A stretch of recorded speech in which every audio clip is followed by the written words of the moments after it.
I'm going to ask you, when is a virgin an extra virgin? When is a virgin an extra virgin? Or when is a virgin a pure virgin? Or when is a virgin a refined virgin? And when is a virgin a professional virgin? I think you'll find all of these on supermarket shelves. I'm talking about olive oil, extra virgin olive oil, and the big olive oil con. I was thinking about this because I did this talk yesterday, and I was thinking there is another category, which is when is a virgin the subject of rape and pillage? And that's, I think, a virgin, extra virgin olive oil is when it's commercially farmed or factory farmed. If you know about children's paintings of trees when there's blob, blob, blob, blob, stick, stick, stick, stick. I once drove from Madrid to the south coast of Spain for 8 hours, and at the end of that 8 hours, there was not one single squashed fly on the windscreen of my car. There was not one blade of grass in these olive groves. There was not a living thing stirring. And this was all because when rape and pillage time comes for olive oil in commercial factory farms, they have to have huge machines which come in and grab the tree by the waist and shake it like that. And a huge hoover comes and goes and takes all the olives off, and the sticks and the stones and the bugs and whatever. And that is what goes into olive oil in the supermarkets and is at $3.99 for half a litre. Another part of the big olive oil con. And there's yet another category, which is the recycled virgin, which I'll talk to you about later. But there they all are. They're all lined up on the shelves in the shops. They look fabulous, don't they? They're full of promise. They're full of those exotic places which you went to on holiday and you get that nostalgia. Oh, look. Tuscan olive oil, or Spanish olive oil, or Perugia olive oil, or whatever. But Spanish olive oil, it's a big country. Tuscany is a very big place. And it's very strange that it's just that olive oil, not the little village on the hill 3 miles down the coast, whatever. But your holiday nostalgia is also tickled with the interesting practices of olive oil, because you get stone ground. And you think, oh, isn't that romantic, that big mill wheel which went round and round, and the olive paste that was put into sacks and then squeezed, and that's the true olive oil. And you've also got cold pressed. People come up to me and say, is your olive oil stone ground or cold pressed? And I say, no, it's not. It's modern pressed. It's really fresh, clean, and as pure as we can possibly get it. Because these words, what did Nick say yesterday? Mechanically extracted, which sounds like 50 Shades of Grey, or manually extracted, which also sounds pretty interesting. But when you get to these olive oils and you buy them with all this promise, it's terribly disappointing. It's not quite the oil that we remember from holiday. And actually, those oils, well, to my taste, they are pretty disgusting. And I say this having tested more olive oils than I would care to count, because we produce olive oils in rather a different way. So I go around and I buy these little small bottles and I open the bottle top and I smell it, and it's disgusting. It's musty, it's sour, it's sometimes not any smell at all. Sometimes it smells of something very sort of strange fruitiness, which has got nothing to do with olives or vanilla. And mostly, actually, these oils smell dead, completely dead. But we stick with it, because we read in the papers and you hear on food programs about how healthy the Mediterranean diet is because of olive oil. Olive oil is the panacea for all your problems. It's full of health properties. It will help your bones. It will help your hair. It will help your sex life. It will help anything. It's good for you. Look how long the Mediterranean people live. But we're not talking about city people. We're not talking about people who live in Rome or in Athens or whatever. We're talking about, if you're talking about Mediterranean people, people who are the artisan farmers, who maybe a fisherman. They're close to the soil. They're close to nature. When you're an olive farmer, you take your olives to the mill. You take home exactly what you want for the house, because it's the best oil that you know and it's the freshest oil that you know.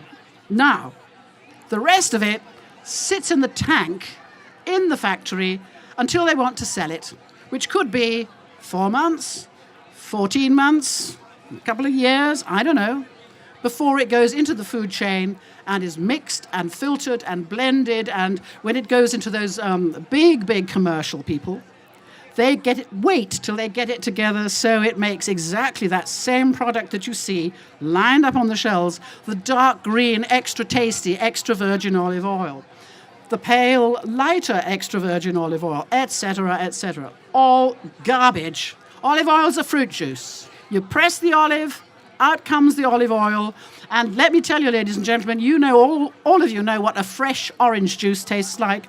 And you all know what an orange juice tastes like in a, what are they called, pack in the supermarket. There is quite a difference.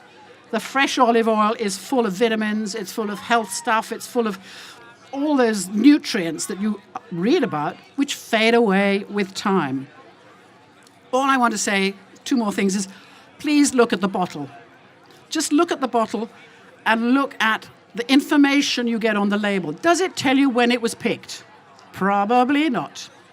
It will tell you when it is best before. Best before refers back to when it was put in the bottle. 2 years before it was put in the bottle. If it says best before July 2014, it was put in the bottle in July 2012, and sure as eggs is eggs, nobody mills olives in July. So it was probably picked September the year before, or more likely the year before that.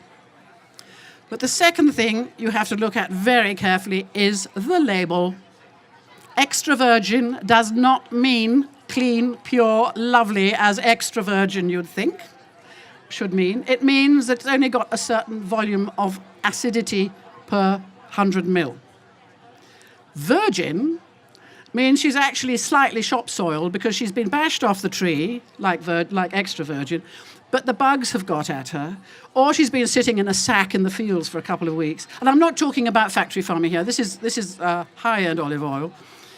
Virgin is already becoming acidified, so it's between 0.8% to 2%. After that, 2%, more than 2% of acidity is unfit for human consumption. These are windfalls, sitting on the ground for months, full of donkey shit, rats, I don't know, rain, whatever.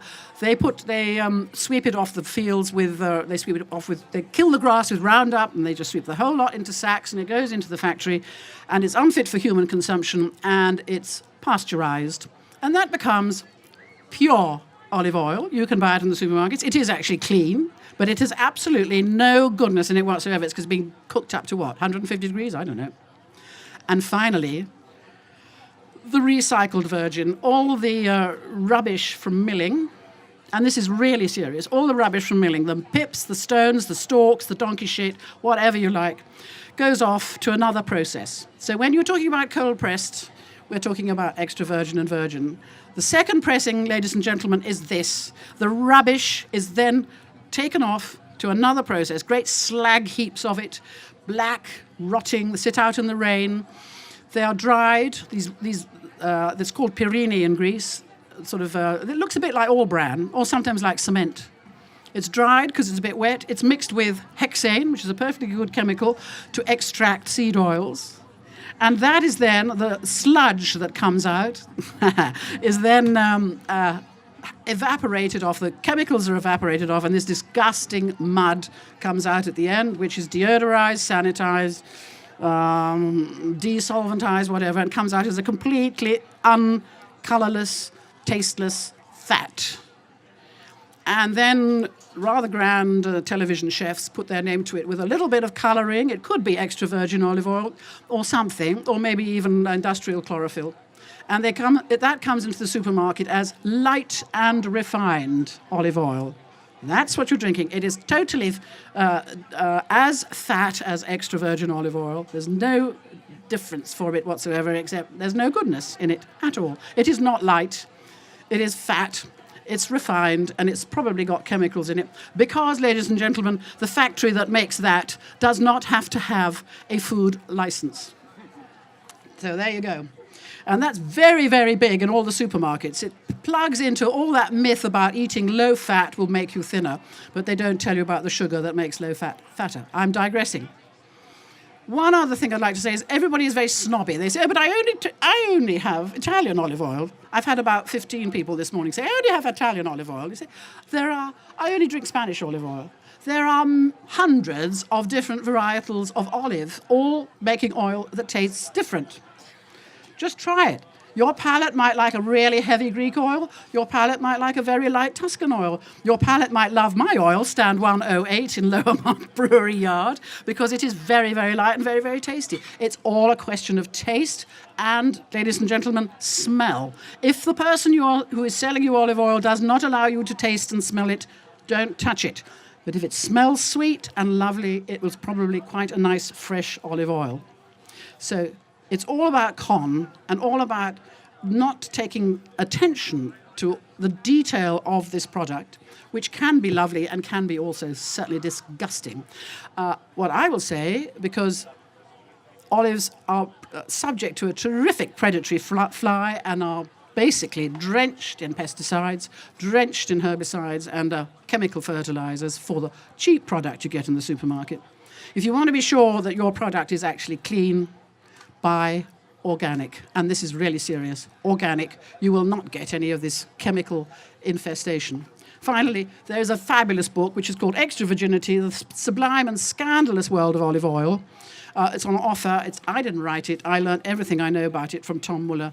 And read it if you're interested. Your hair will stand on end. If you're bald, your hair will grow. Thank you so much.